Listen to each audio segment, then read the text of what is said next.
स्वागत है। 3 साल हो चुके थे बेटे को अपना घर छोड़कर विदेश में बसे हुए। इन 3 सालों में बूढ़ी माँ और भी ज्यादा बूढ़ी हो गई।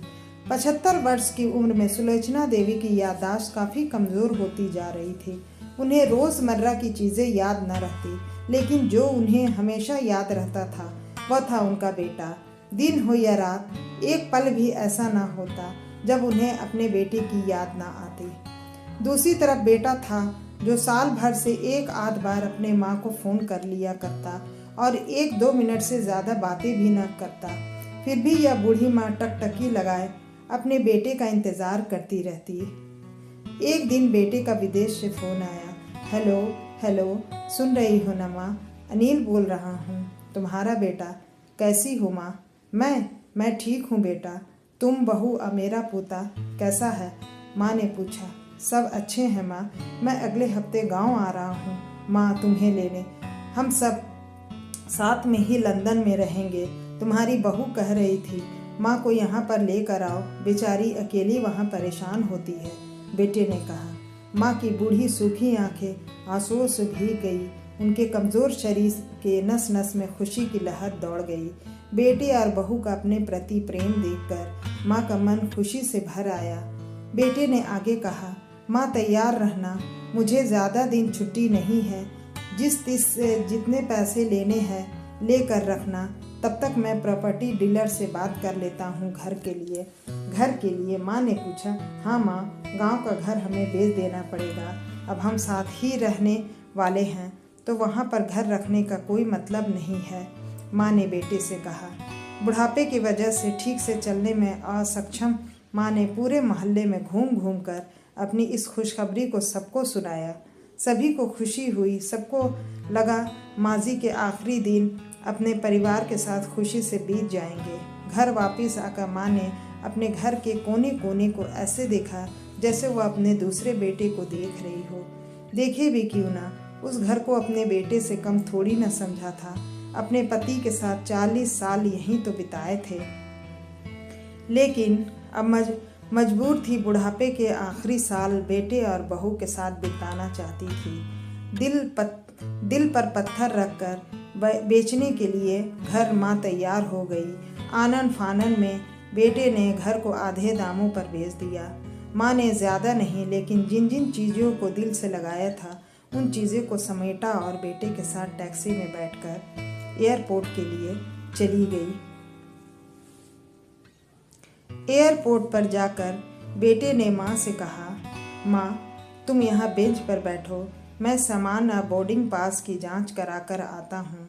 वहाँ वक्त लगता है और खड़ा रहना पड़ता है, तुम्हें तकलीफ़ होगी। तुम यहीं आराम करो। मैं यूँ गया और यूँ आया। माँ बेंच पर बैठ गई और बेटा अंदर चला गया। काफ़ी समय हो गया, बेटा वापस नहीं लौटा। माँ सोचने लगी, ज़्यादा भीड़ होगी इसलिए देर लग रही होगी। अंधेरा होने को आया। अब तो लोगों की चहलकदमी भी कम होने लगी। माँ को अब चिंता होने लगी। एक कर्मचारी ने आकर पूछा, किससे मिलना चाहती हो माँ जी? यहाँ पर क्यों बैठी हैं? डरती हुई आवाज़ में सुलोचना देवी बोली, मैं मेरा बेटा अंदर सामान की जांच कराने गया है। लंदन जा रहे हैं हम। क्या नाम है माँ जी आपके बेटे का? कर्मचारी ने पूछा। अनिल नाम है मेरे बेटे का, सुलोचना देवी ने बताया। कर्मचारी अंदर गया और थोड़ी देर बाद बाहर लौटा। उसने सुलोचना देवी से कहा, माँ जी लंदन जाने वाली फ़्लाइट तो दोपहर में ही जा चुकी है और आपका बेटा भी उस फ्लाइट में बैठकर लंदन जा चुका है। अब आपके यहाँ बैठने का कोई मतलब नहीं है। आप भी अपने घर चली जाइए। क्या जा चुका है और मैं घर जाऊँ? घर? माँ की आंखों से आंसू के सैलाब उठने लगे। जैसे तैसे माँ घर पहुँची, जो अब उसका था ही नहीं, बिक चुका था। वो वहीं बरामदे में तुलसी के पास सो गई। घर के नए मालिक को उस पर दया आई तो एक कमरा किराए में उसको दे दिया। पेंशन के पैसों से खाना और किराए का बंदोबस्त हो जाता था। दिन बीतने लगे।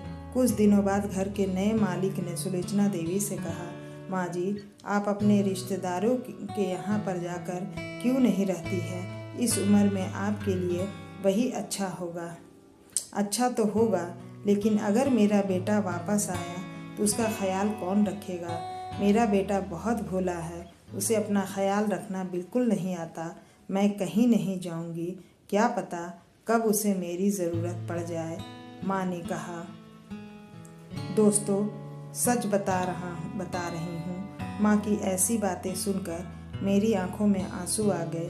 किसी ने सच ही कहा है, पूत कपूत हो सकता है, लेकिन माता कभी कुमाता नहीं होती। दोस्तों, आप सभी से हाथ जोड़कर विनती करती हूँ, आप अपने माता पिता की जितनी हो सके सेवा करना, उनके साथ कभी बुरा बर्ताव मत करना। तो दोस्तों, आपको एक माँ की दर्द भरी कहानी कैसी लगी हमें कमेंट बॉक्स में ज़रूर बताइएगा। और हाँ, अगर आप मेरे चैनल पर नए हैं तो मेरे चैनल को आप सब्सक्राइब भी कर लीजिए। कहानी सुनने और पढ़ने के लिए आप सभी का दिल से बहुत बहुत धन्यवाद।